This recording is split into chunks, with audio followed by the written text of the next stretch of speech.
Putkawun. That's simply all is. And that is our greetings as Nuwaupians worldwide to all of the family and the listening audience over the internet. Now, our clan mother, Kamutet Mut Patauret, had relayed to us from Panabab Yanun the proper way that we should be relating that. And that is 3 points. The first, have your hands slightly open or wider open.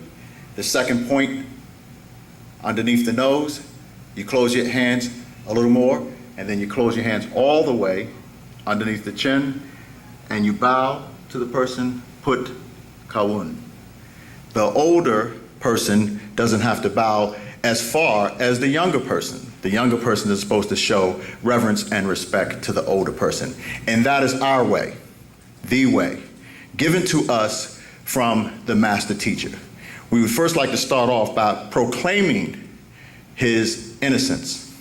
And in the proclamation of his innocence, I want you to remember 3 things: unanimous jury or anonymous jury, closed courtroom, and the records being sealed.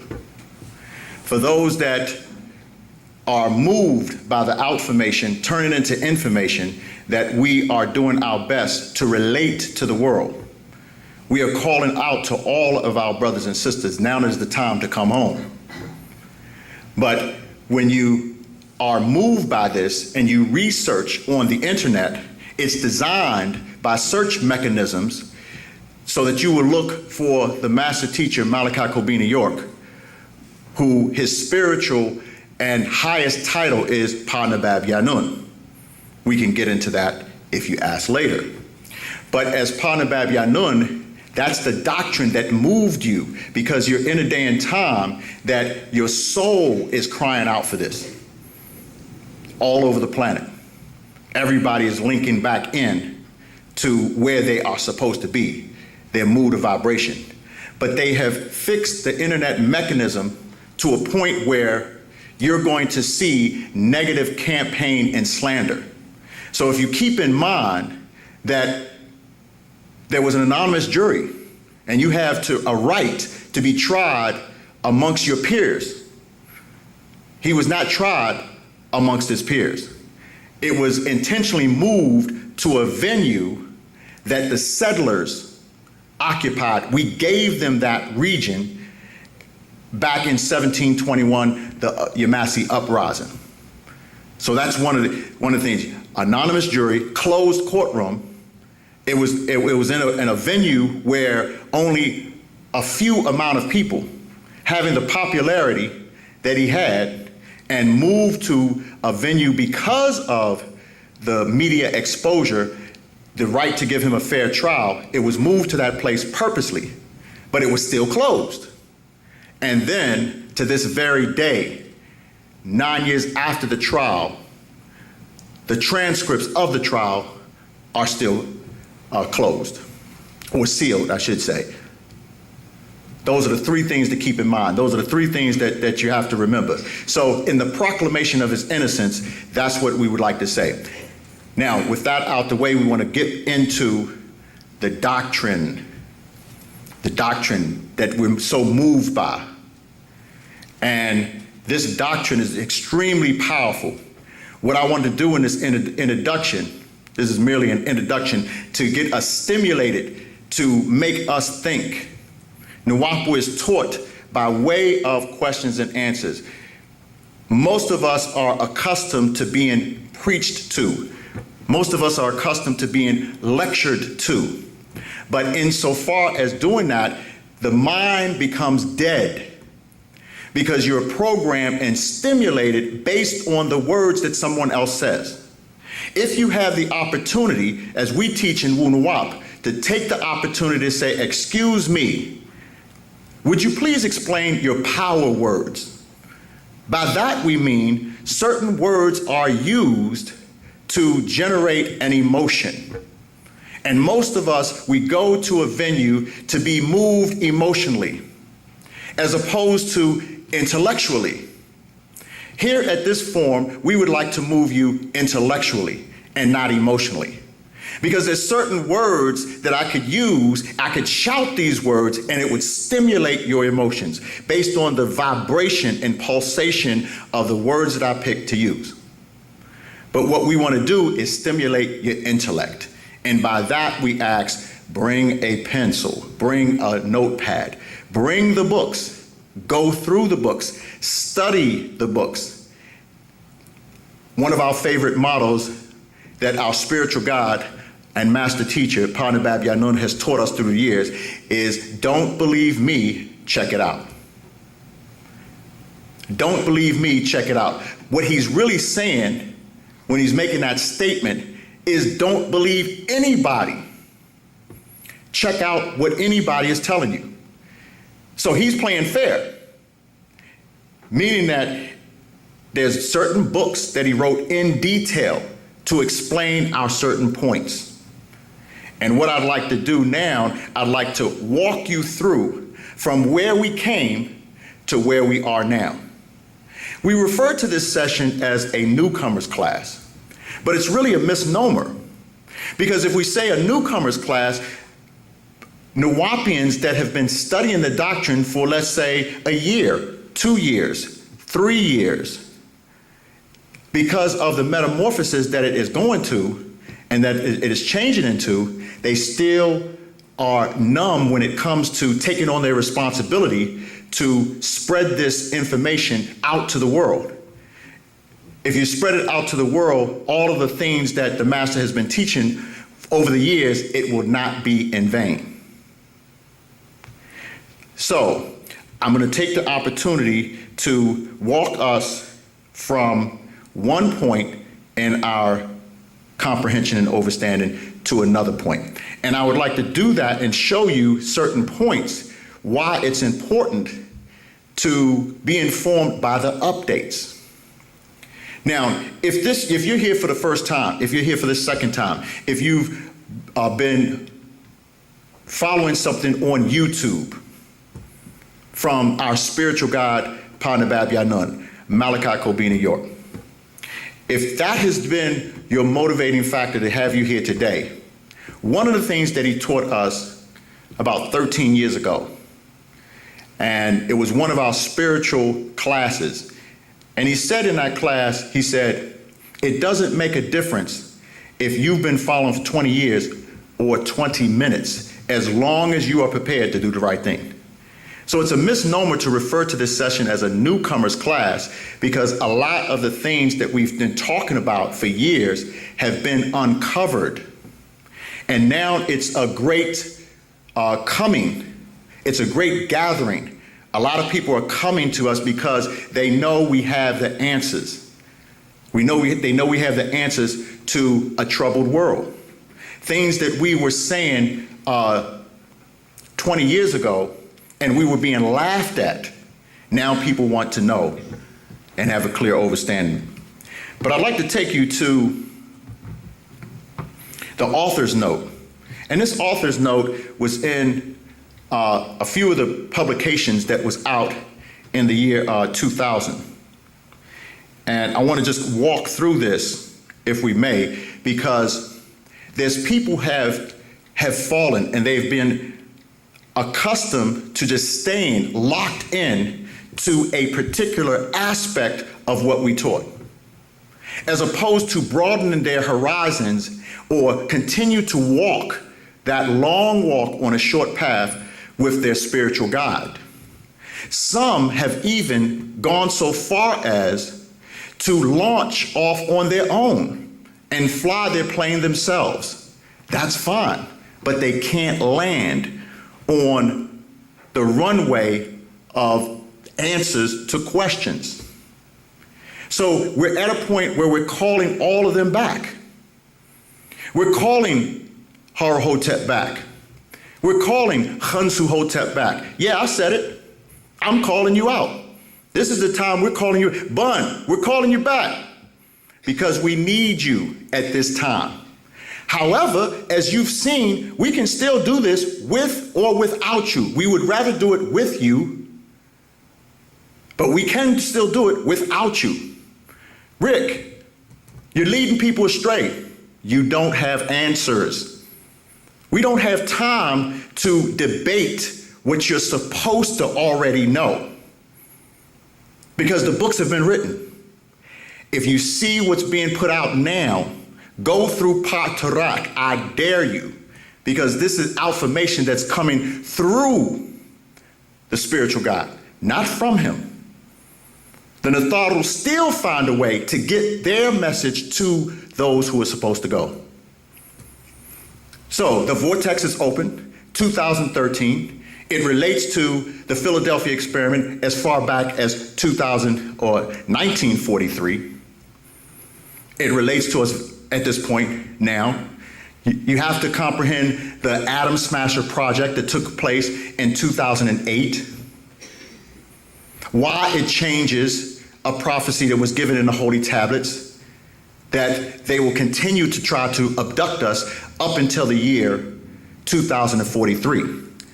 So from 2003, the vortex opened 10 years ago.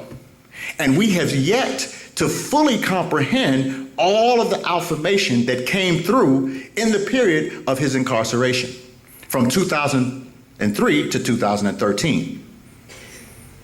So now there's supposed to be another level, but we cannot get complacent with just receiving updates, because in his incarceration, he's still doing his job to be able to prepare us. So in the author's note, it's very fitting because he takes the time to explain the purpose of where we were and where we are now. And he was just at the brink of tying and putting everything together. It was necessary to be able to put everything together to explain why we had to go through a school of Islam. One of the reasons because it was a religion that did not reveal itself. In other words, it was a very stupid religion. It didn't reveal itself because you can talk about history in Islam. It's difficult to talk about history, especially with us as Nuwaupians or Nubians or colored people, Nagaru. That's first and foremost, that we had to understand our greatness. So Christianity reveals itself too much. But you can talk about history, you can talk about science, you can talk about geography, you can talk about different tribes in Islam. But we paid a close attention to a specific spot where we were at in Africa, Sudan, where most of the pyramids were at. We made sure that we isolated to that point, so that even though he was teaching that and we appeared as Muslims, the name was given Nubian Islamic Hebrews. Nobody else had that name. And it was a type of name that those who knew wanted to ask, what do you mean Nubian Islamic? And how can you be an Islamic and a Hebrew? And the answer is simple: we can, you can't. So Nubian is going to take you to Sudan, where the pyramids, the majority of the pyramids were in our ancient times, before that region of Africa was converted to Islam. So while he was teaching one point, he was able to give us another point. Why was it necessary for him to have to explain that in that way? Why couldn't he just teach us what he's teaching us came to give right now, back then? The answer is he tried. We weren't ready. We weren't ready to accept wu-nuwaupu. We weren't ready to accept the principles of wu-nuwaupu, wu-nuwaupu, nabanuswu, and asanupu. The three principles that are governed by Ma'at. We weren't ready for that. So he saw that we were hypnotized based on religion. So in the author's note, let me take the time to read this. Are there any questions so far? Because that's what we're here for.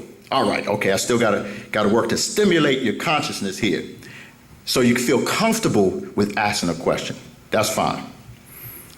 I have devoted my visit to the planet to the resurrection of the mentally dead He's always referred to us as mentally dead, or referred to us as mummies.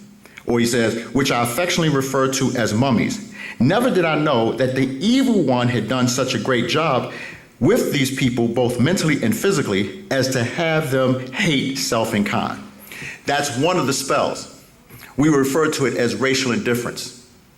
So, or anybody that knows anything about history of slavery, they would refer to it as the Willie Lynch. Willie Lynch was a slave owner from Caribbeans, from the islands. And he had a methodology of mental slavery, and that he said that that would be affecting us for years to come.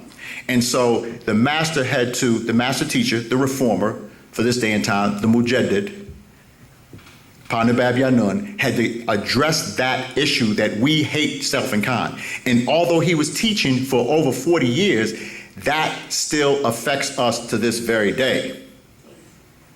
Dark skin versus light skin, old versus young. And these were not our ways at one point.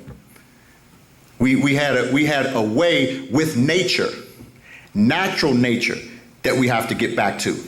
But most of us are still being hypnotized with racial indifference because the image that we see as beauty based on the advertisement is really recessive genetically. The image that we see as being ugly is genetically dominant. It goes back to the choosing of the white doll for little kids, little girls. It was done in the 40s. Experiment was done in the 60s. The experiment was done in the 80s. Even in the new millennium, the experiment was done. And if you ask a little Nagaru child, which doll do they feel is more beautiful, they will choose the white doll. Because they don't have knowledge of self and kind, and they don't embrace self and kind. So through the media, that is still being pushed to this very day. Why? This is something that we are going up against. This is something that you have to know how great you are so that you can go out to the world to spread this message. Why? So the teachings of Panabab Yanun, Malachi Kobe, New York, will not be in vain. So we have to know that the genetic traits of dominance, it's okay to wear your hair in a natural. And you go to work that way. And there's somebody to ask why. No, you're not supposed to have dead people's hair in your hair. It affects your genetics. It affects your matrix. It actually goes into and recalibrates your DNAs in terms of who you're supposed to be elevating to in this very day and time. It will make it difficult you to traverse the different planes. It will make it difficult for you to go from here to Orion, or we refer to as Sahu. From there to what they refer to as Sirius, Sabatat, and then on into Elion and to Risk. This is what heaven, it became after time known as heaven. He goes on to say in the author's notes, my greatest dilemma and hindrance has been the black devil, born amongst you and by you, married to you, socializing with you, praying in the same sacred houses of worship as you. But secretly they have a spiritual pact with the devil, which makes it near impossible for them to totally surrender to wu-nuwaupu, or the true word. Their very nature won't let them. It's in their seed. So therefore, there's people amongst us that have walked that long walk for a few short years, but they have the ability to influence others.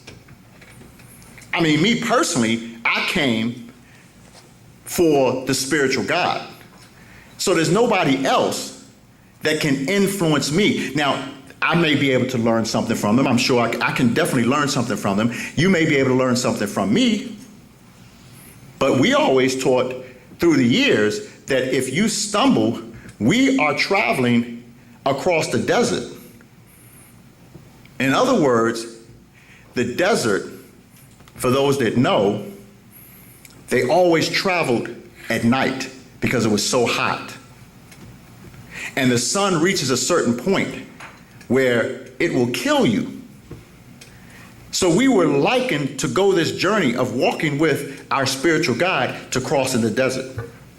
And what that means is, if we reach a certain spot, we cannot turn around and go back to help anybody because we'll die. We have to be able to keep a certain pace to get to the oasis where there's water, where there's cool. So he likened that to travel. So you may hear that. Walking a long walk on a short path, traversing across the desert.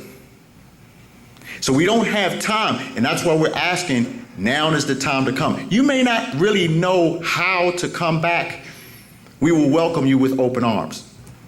Regardless to all of the trivial arguments you had, we're still here in spite of the obstacles that you placed in our way. Mere number 12. Yeah, I said it.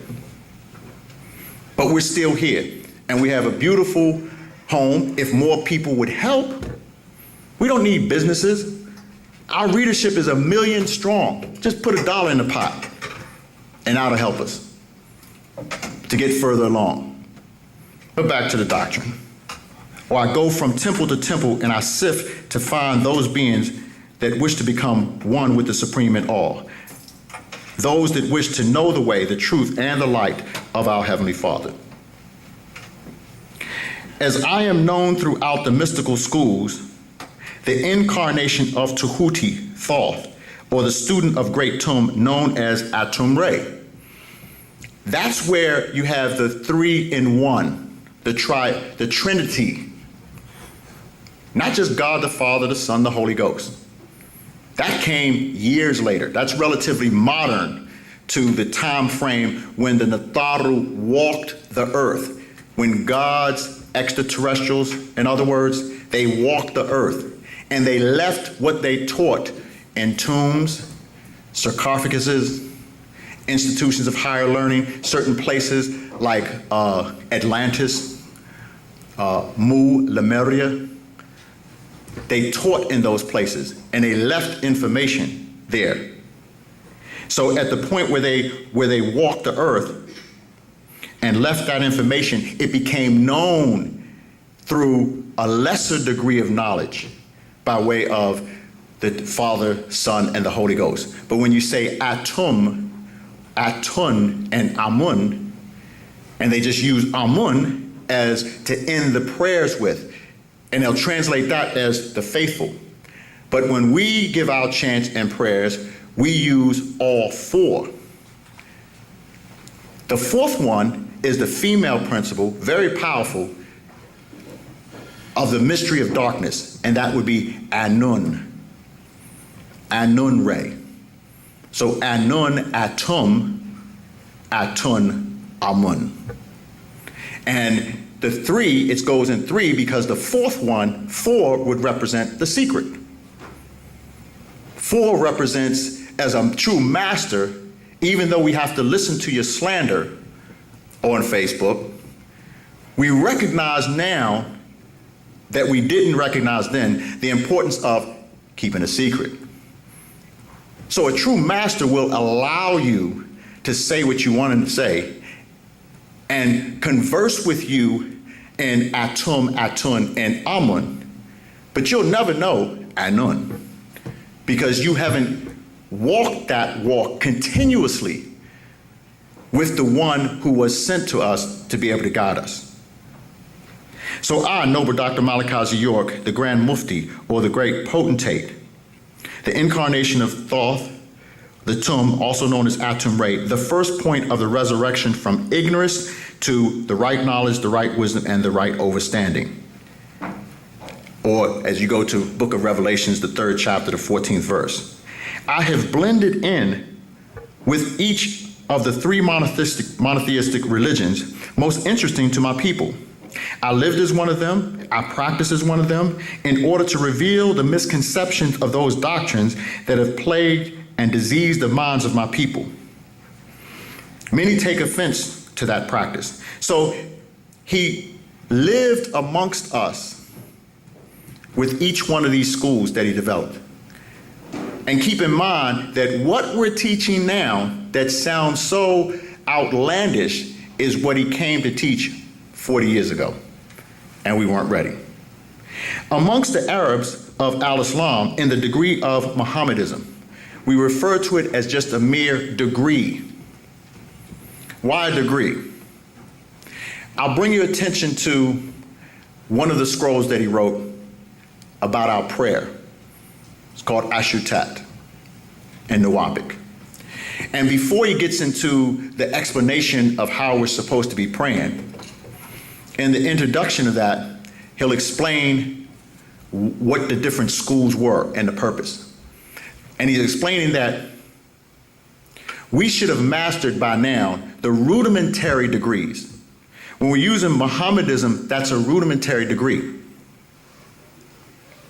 And we should have mastered the first three, and there's a book that was put out called The Christism, Mohammedism, and Hebrewism, Judaism.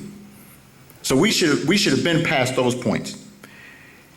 On into the middle chamber. The middle chamber takes us into the mysticism, the mystic books, in reference to Sufism, Magiism, right? On into the ninth chamber, which would take us into the ancient Egyptian order that most of us have been accepted into, but we have not been initiated. And that is happening now when we have our sacred day for our sacred degrees on Sundays for those that want to come amongst us to be able to travel. He goes on to say, so as a Moorish American under Noble Drew Ali as M. York L., I published and revised the Holy Quran Circle 7. So therefore, we went through a school to be able to teach our brothers and sisters who had been learnt by the prophet Noble Drew Ali. He did powerful work in the day and time that he was working over 100 years ago. But that's over 100 years ago. He was step one to our cure. He had to overcome great odds to get us to the point where legally we have the planet, or at least the United States. And he got killed for it, unfortunately by his own people, by bickering amongst his own people. What came after him was the Honorable Elijah Muhammad, which was step two to our cure. So while we're teaching wu-nuwaupu, we were bombarded with different questions based on what Minister Louis Farrakhan was saying, based on what people may have learned from Malcolm X. So we have to stop on our path, on our journey to what we're supposed to know and address that, or deviate, in other words. So as a Moorish American under Noble Drew Ali, as M. York L., I republished and revised the Holy Quran Circle 7.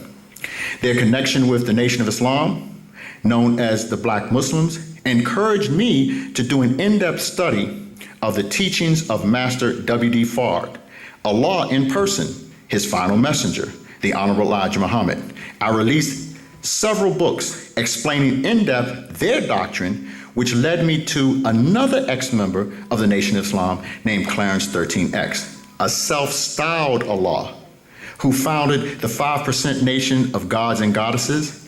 I collected data and published the Problem Book, their interpretation of the English class lessons of the Nation of Islam. All of that was just a school. That's just one aspect. Now, they spent their whole life in learning that. They spent a number of years learning that.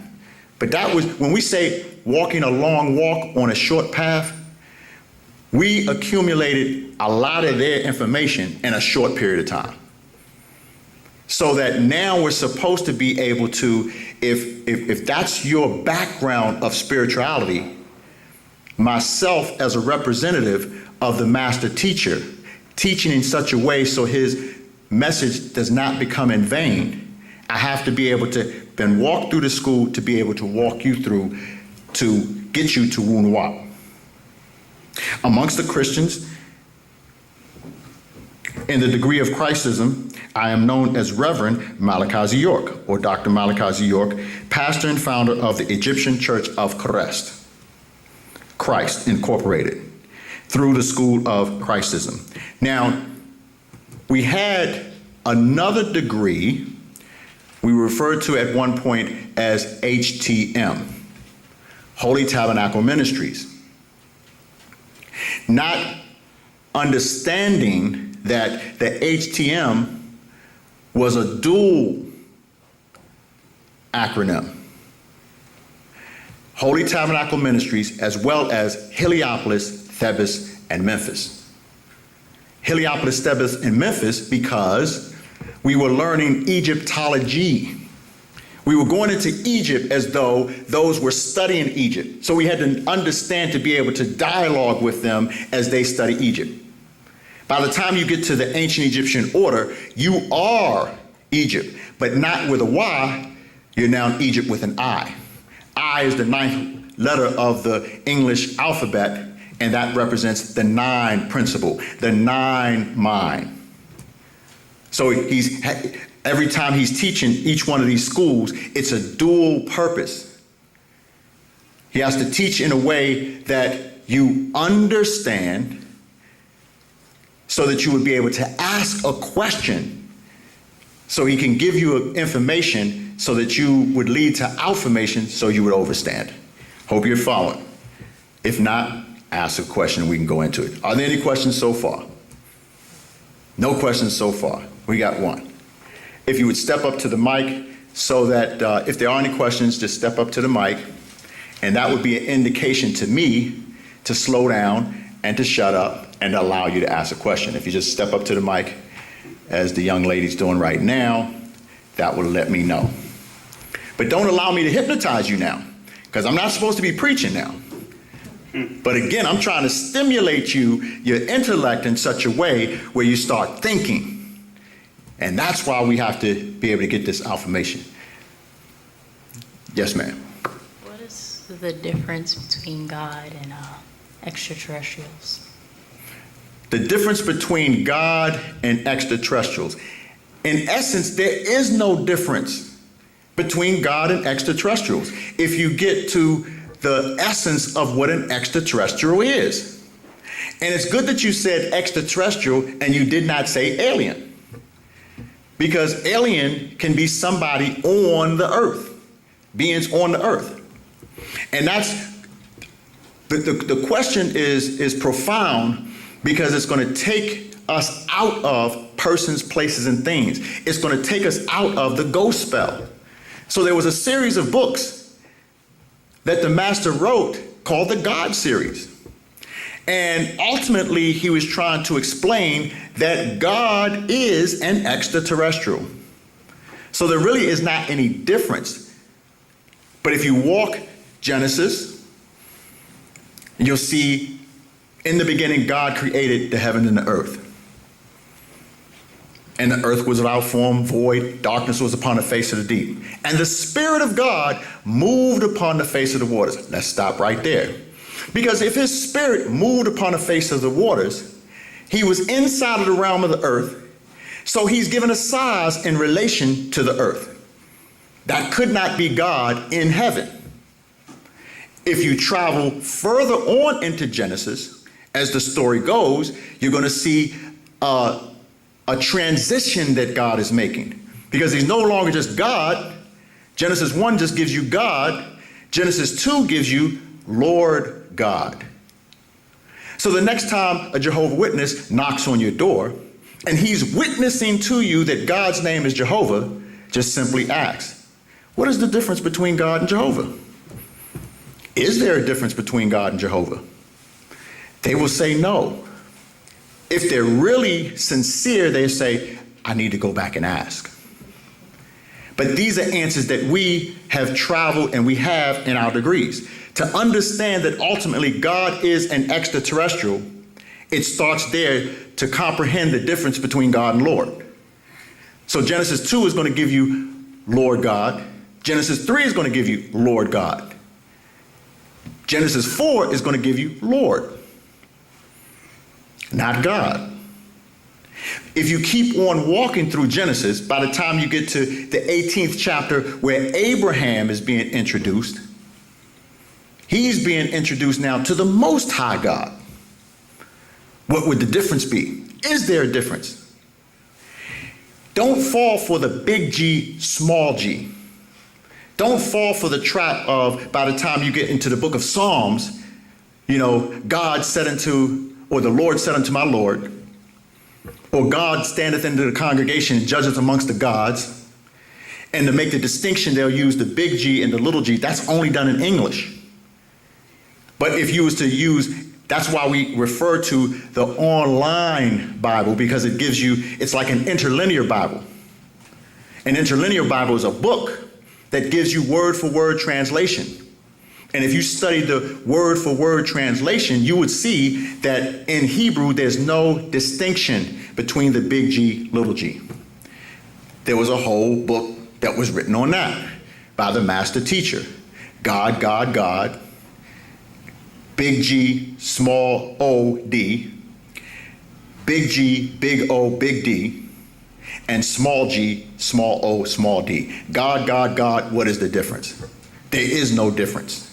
Because the distinction would be, you are God. I am God. Insofar as what your books would reveal, that God breathed into the nostrils of Adam, and Adam became a living soul. Please ask me about the soul. Remind me. I want to get into that. Because you need to understand the updates that was given to that when we always taught, well, the women don't have a soul, Caucasians don't have a soul. Please ask me on that later on. We get into it if you ask. But the Spirit of God moved into, God breathed into the nostrils of Adam, and Adam became not a living soul, but a spirit that lived. So even in soul, nephesh, or ruhu, spirit, nephesh, that's said there, that's the difference or the distinction between these extraterrestrials. What does extraterrestrial mean? An extra being on the terrestrial plane, or an extra being on Tirra, one of the ancient names for Earth. An extra being coming from outside in. So if the Spirit of God moved upon the face of the waters, where is God? God's in heaven. Okay, so, well, where would heaven be? We'd have to go to the book of Job to find that. In the 31st chapter, it would explain about the star constellations. It talks about Pleiades. It talks about Arcturus. It gives heaven as a star constellation. Anybody that has studied star maps would understand about the seven sisters and how you have to traverse the heavens to be able to come to this galaxy. So you're coming from the outside galaxies in. And it was explained that way by way of the angels. When you go into the book of Job in the first chapter and you read, and the angels were with God, and the devil was amongst them. That's supposed to be a surprising event, because how is it possible that the devil can be amongst the angels? Because he was once of them, as it was taught. When they all come to earth, they would be extra beings on the terrestrial plane. Thus, they would be extraterrestrials. But instead of looking at it as extraterrestrials, because we were thought to be crazy, in 1995, in all of the streets of America, with a book entitled Man from Planet Risk. I remember giving a lecture at Howard University, an institution that does not teach universal knowledge to our people. But in that lecture, and I said, I'm here to represent the teachings of the Man from Planet Risk. And I went to write the name on the board, and they started laughing. They were laughing, it's funny. Hee hee, ha ha. And they don't even understand that the incarnation of these extraterrestrials that's all throughout the scriptures and the holy writings. That a being can overtake your body for whatever purpose they need, good or bad. So, to get back to your question, what is the difference between God and the extraterrestrial? There is no difference between God and extraterrestrial. I hope I was able to explain that for you. Yes, brother. Dealing with the triad, Atunre, and Amun-Re, they were three scientists, geneticists, as far as like going from the Black Book. Dealing with Anun-Re that you were just speaking upon, and you said it was a female Principle. Okay, it's a female principal. Now, Atun is also a female principle that would be the opposite as the sun would appear to rise and set. okay, Understand that too. So Atum and Amun would be the male principles. now would Anun also be what would be the role of Anun as opposed to, the three scientists? The role would be secret. That's the role of Anun. To keep that which is secret, sacred. And only those that understand the difference between that which is revealed and that which is concealed. Because what took place when Alelu went to Risk? He tried to take over. But these beings, they welcomed him with open arms. They were in distress. And he saw that it became an empire. And this is the story. It trickles down later on into your heaven. But you just see heaven as this good place where the streets are covered with gold. The rivers flow with milk and honey. The Quran talks about it, right? But this is the mysterious, what heaven is all about. But it came from the true legends of what the Enuma Elish, the Etra Heseds, the Gilgamesh epics, these are the tablets of the Sumerian doctrines that spoke of this. Okay, so when he came there to Risk became an empire where other extraterrestrials came to and learned how to govern their societies. These were beings that when the Big Bang occurred, their planet where they resided in started to slow up and move to vibration, and they developed as the other portions that became the universe, dual verse, triverse, multiverse, omniverse, as it started to, slow up in its expansion, dealing with all expanding, Patarat. They started to learn the things that we're starting to learn now, but they were much older. So they had learned a point where whatever you put out in the universe, you're going to get back. So they learned it's not about attacking. It's not even about defending yourself. That's where the turn the other cheek doctrine comes from. It's not about being the aggressor, because that reverberation comes back and bites you. So they learned the ultimate peace, and other extraterrestrials came there to elevate, to take back what they learned from there to their planets and learn to live in that way. But in this particular case, you had Humbaba, we refer to as Tarnush, right? That he came there and saw, because he already ruled a variety of star systems, as the introduction to the Black Book explains. And he thought he could take over. But they had to go back and clone a being. I want to get back to your question. But they had to go back and clone a being. That being was Murdoch. They didn't even deal with physical fighting anymore. But they had to go back and clone somebody that was a warrior to be able to deal with that. But back to your question. With Anun-Re, they did not want to get into that situation where they would give them certain principles Because see, even on this, wu-nuwaupu is taught in on no higher level by being referred to as namlugalu. Namlugalu would incarnate from time to time into the body, the physical body of Malachi Kobina York to spread outformation. That's why he's always said, it's not coming from him, it's coming through him. All you got to do is just analyze the work that he's done for 40 years. Nobody's ever done that, and still doing it. And the greatest greatness of his purpose would be for you and I to be able to articulate that which he taught us. So Anun-Re represents the secret. As I said earlier, a true master will allow you to say what you want to say, feel how you want to feel, because you don't know, mum's the word. So they kept all of those things in terms of how the universe was formed, what really took place, where are the sacred writings, where are these records kept. But what happens is every 24,000 years, which is a new cycle, those things must be revealed, such as the great secret that woman is God, not the man God. Man is not God. Woman is God.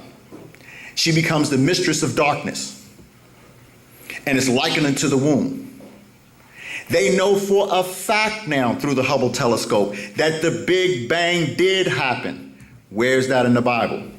You're not going to find it. In the beginning, God created the heavens and the earth. That's this solar system. That's not the universe. How is the universe formed? Job tries to explain it, but it doesn't. That's why we're needed. So Anun-Re represents the secret. Atum, Atun, and Amun as the three geneticists now, because they represent schools. They represent schools into the principle of wu-nuwaupu. That's what Anun-Re would equal, wu-nuwaupu. Or when you're saying Atum, wu-nuwaupu. That's a principle that has to be learned. That's what we're learning now. So people thought they had it figured out by the Holy Tablets. The Holy Tablets was a divine revelation, as divine as any other revelation that was sent down. But it gave us religion. It was supposed to be for the Hebrews so that they would come to read the Holy Tablets so that they wouldn't be stuck under the spell of ghostism, so you can ask a wonderfully interesting question that can be answered by the secret. Anun-Re manifests with the word from Hu-He when the question is asked, from Atum, Atun, and Amun, which is 3 in 1, 1 in 3. So the master teacher represents Tum, or the incarnation of Tehuti, Thoth, from Tum, the undifferentiated one, the point in darkness where the light begins to manifest, but you still can't differentiate things. Then on into where the sun is at its highest.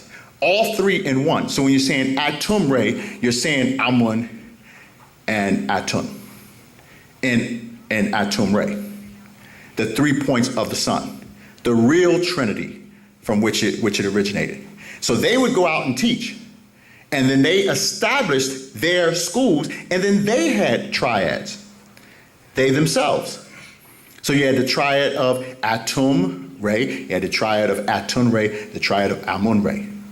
And when Alexander the Greek, who they falsely called the Great, when he conquered Egypt, he set up his library that he claimed that was in Alexandria.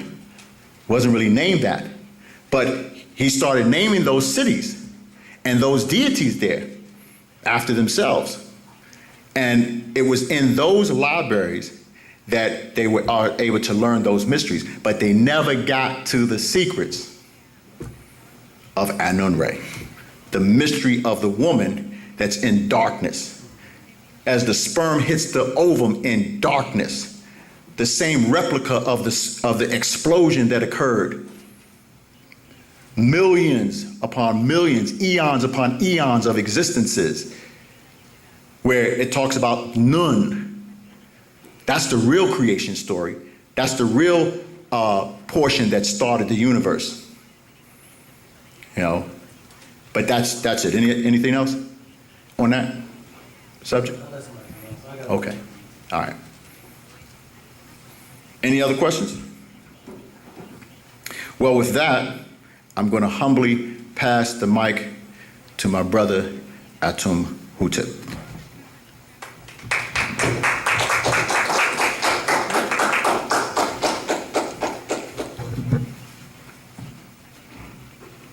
Robert.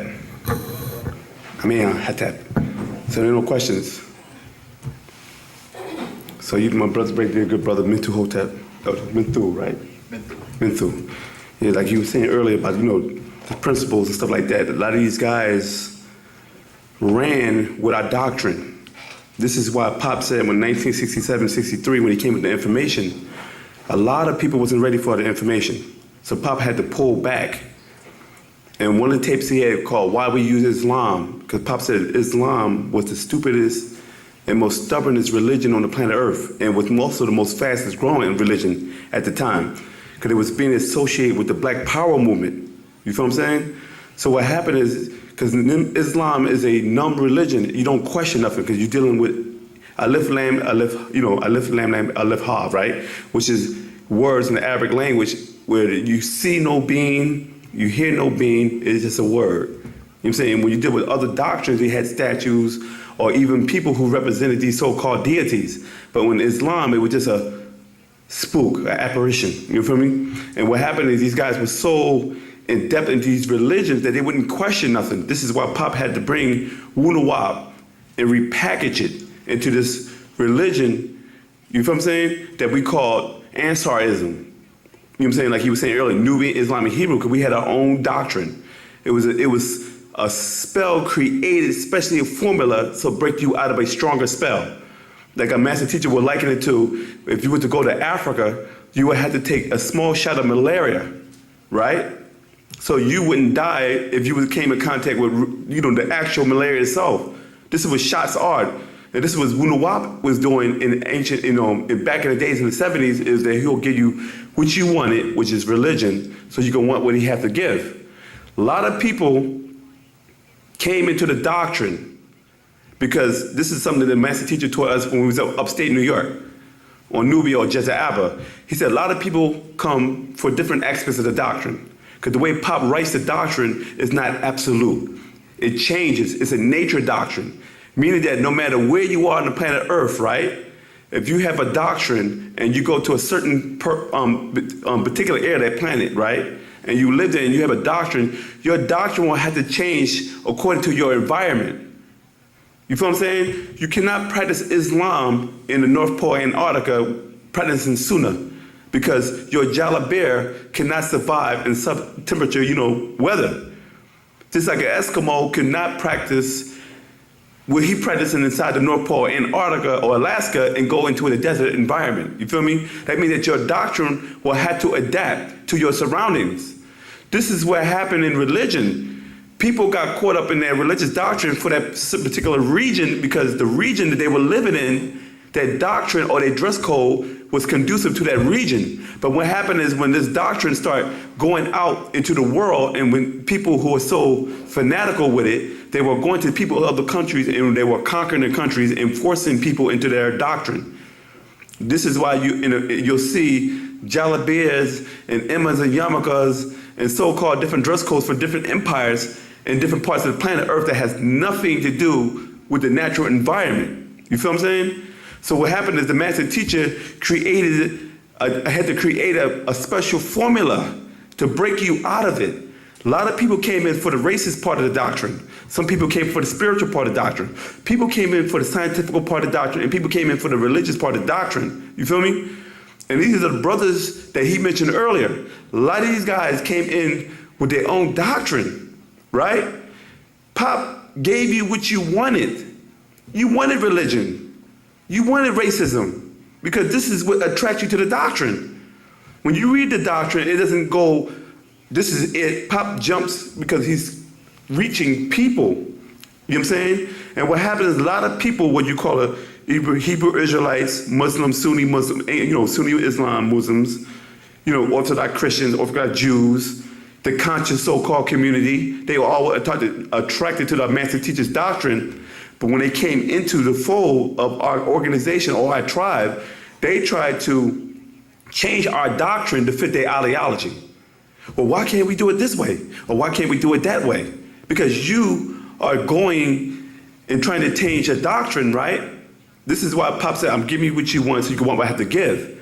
Like he said before, we have secrets that are sacred. So if we were to give you the secrets of the universe, look at what you're doing now with the little bit of crumbs that Pop put out for you. How Pop didn't write this, he plagiarized second-rise stitching, and he got this from that. But that's what you wanted. You want second-rise stitching. You want shut this Diop, with Janet Weston. You want Phil Valentine. You want that. So Pop gave you that. That's why Pop said, I'm going to put the reference in the book. How can you plagiarize someone's information and then put it in the book and say, do research on them? You hear me? Because you wanted that information. And then when you do, you run off with that information and try to sound heavy and deep. They know who they are. Lucky Chucky, Slick Rick, you feel me? And all these guys, they just run and they want to ask us questions. But why didn't you ask those questions when you were in your religious doctrine hiding under the rock before you came into this? We showed you how to question. We showed you how to do research. You feel me? And the stuff that you're trying to do research on is public domain information, but it's not sacred information. Because if the master was to put out sacred information, then it wouldn't be sacred, or it wouldn't be a secret. He gave you public domain, what you wanted. I'm not going to teach you how the universe works. Because look what you do now. You create lectures, you write your own books, you put this out, and you say, I got it all figured out. You already ran, you fell for the trap. You feel me? You thought you had it all figured out when you had the holy tablets. And Pop to this day now is updating everything. You got caught up in the Anuism and the Inkyism and the Murdoch, you got caught up in those schools and you thought that was it. You thought that was the book of books. But if you read Extraterrestrials in Creation, the master said always that the first spell was cast on Hu seed and Lil seed. Then they said Tarnus turned around and cast the seed on Inky seed as well. And they said, but the first spell was to put the Lulu Amalu, or the Red Ruddy race, under the spell, and they said, we're going to put you under one deity as opposed to dealing with other deities. And who was that one deity, y'all? No. Say it. Tammuz. Exactly. But Tammuz is a what? What type of name is Tammuz? Is that a Hebraic name? So that means the first spell was a Sumerian spell. And this is why you'll find similar stories of ancient Egypt that have similar stories of the Mesopotamian doctrine. You hear me? Because this was the spell. Then they came along, the Luciferians came along and took that, what you call the Enuma Elish, the Gilgamesh epics, and they created the Torah doctrine, or the new spell. You feel me? Then they created so many different spells, so the master teacher had to create a dimensional doctrine, because each level that you came out of a spell, it was always another spell right there. First you use a Christian, you use a Muslim, then when you get out of that, okay, I'm not into religion. Now you're into metaphysics. And they had created a spell for that. Even though, well, I'm not this, I'm this. I'm in Egyptology. But they created a new version of Egyptology, and that's a spell also. So Pop, when he writes the books, because he's a master teacher, he writes the books dimensionally. Like even like my brothers were saying earlier, it has dual meaning to it. That's why people say that the further that you study wu-nuwaupu and you start evolving mentally, right? Then you can go back to older books and actually read certain things in those books and actually read different things about it. You feel me? You can read an older book and say, okay,